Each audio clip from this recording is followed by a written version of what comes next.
What's the heart of the matter? Sharon Horne-Ellstrom here. Welcome to day 7 of our free 30-day Get Up and Go challenge. Today we're going to talk about what the heart of the matter is and what the heart of you is when it comes to dealing with change, dealing with challenges, dealing with anything in our life that happens or comes our way. So we want to pay attention to something called core values. The heart of the matter, a lot of us think of our heart as our core. It's what you can argue. It could be your mind, it could be your consciousness, whatever. But a lot of times our heart is the core of the most important part of our body. If we didn't have our heart, okay, yeah, our brain is important too. But if we didn't have our heart, we would die. If we didn't have our brain, we would die as well. But we don't really make decisions or choices in our life with our head. We like to convince ourselves, so we make rational, logical decisions. But human beings, we make all of our choices, all of our decisions based on how we feel about things, our emotions, and the emotions we want to move toward or the emotions we want to move away from. And you can do a ton of research on that. You can study that. You can look into it. But the truth is, as rational and as advanced and as intellectual as we like to convince ourselves we are sometimes, or some of us care or don't care, the truth is we are emotional beings. And we're going to talk about that on and off throughout the rest of the challenge. But today, what I want you to think about and get in touch with is what is really important to you. We asked a few days ago, what do you want? But what do you want is only a piece of what at your gut level do you really, really want and desire. And core values are the things that are important to us. Now, I've got a process that I'll share in a minute of, and I forgot to set my egg timer. Shame on me. So I don't talk too much. Let's set that. We'll take a minute off. What's really important to us? I've got a process that you can use to identify that. But let's talk about core values. What the heck are core values? They are the fundamental beliefs that we have about a person or a place or a thing or ourselves, what we're capable of, what's most important to us. You can have organizational core values. We all have personal core values.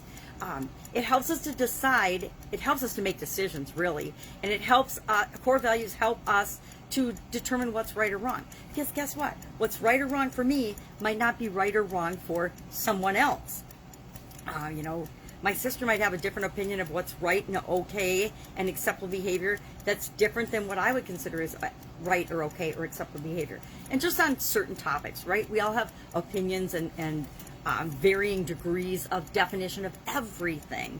So how do we get clear on this? And I'm going to quick jump ahead and tell you what our assignment's going to be today. Our tool, of course, is core values, but what we're going to do and then what I want you to share for your action item so that if I go too long, I don't get cut off and forget to get to that.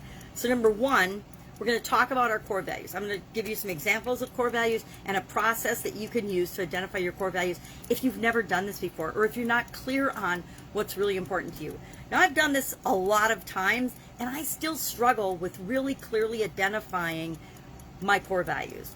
What we're going to do today, our action item, is to share the number 1 core value that you find shows up for you.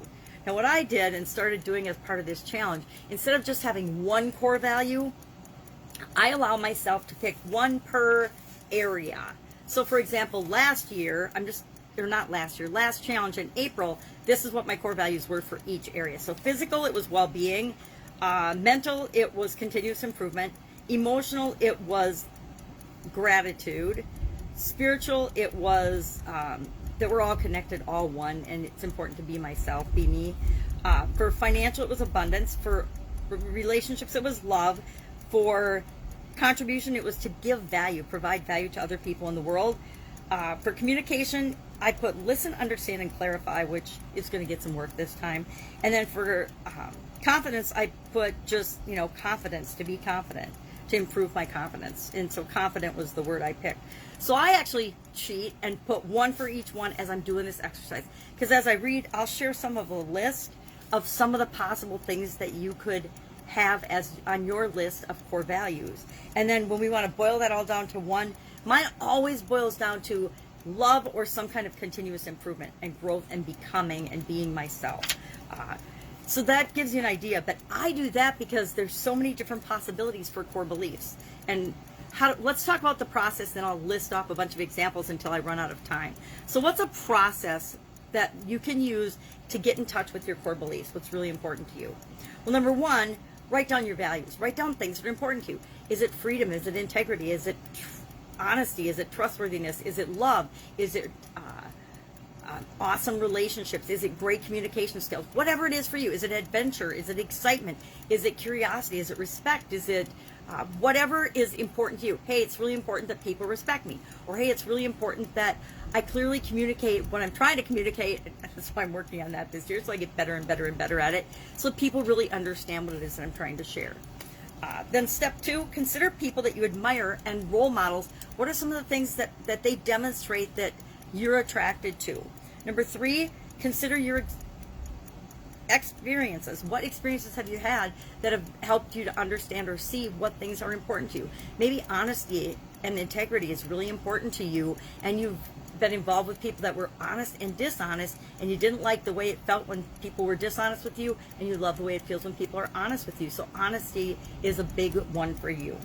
Number four, categorize your values and put them in groups. Group them into like things, because a lot of times you'll see different things coming up, and they're really different words that describe a very similar feeling in you. Number five, identify the central themes. So you're going to look for themes. I guess I combined those. Number six, choose your top core values. What are your top? And you pick the number. Do you want your top 10? I picked 9 because I put one for each area, because it was easier for me to pick 9 than boil it down to 1. And then as I go through the 9 and I look at those things, well, what's the common thread through each of the core areas of my life, or the 9 life framework areas of my life that we're discussing during the challenge? What's the theme there? And then that was it. Six steps. So just identify your core ones. And then what I like to do is, on my birthday every year, I do what I call an annual integrity review. And I sit down and I think about my core values, and I just review the past 12 months of my life, and I say, well, how much have I been living in accordance with the things that I say are my core values? Have I been exhibiting love in different areas and aspects of my life? Have I been continually improving? Have I been having great experiences, etc.? Whatever they are, I will do the annual review and ask myself and kind of check up on myself to see how I'm doing. So what are some examples of core values? These are just a couple of people's lists that I pulled off the internet. I do not agree or disagree with these. They just are to give you ideas of what are different core values.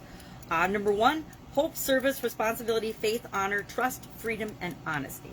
Number two, service, social justice, dignity, and worth of a person, importance of human relationships, integrity, and competence. Number three, loyalty, duty, respect, selfless service, honor, personal courage. It sounds like somebody in the military to me. I think this is number four, integrity and ethics, respect, innovation, not imitation, and then drive. And then five, dependability, reliability, loyalty, commitment, open-mindedness, consistency, honesty, efficiency, optimism, positivity. And then the next one is freedom, kindness, golden rule, 100% personal responsibility, and continuous improvement. So those are just examples of other people's that they've shared with me.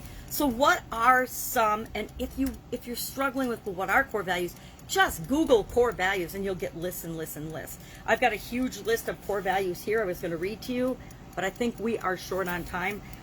But you can get an alphabetical list online, and there are literally hundreds of different words to describe the values and the things that are important to us. So what are we going to do? Ask ourselves what our core values are.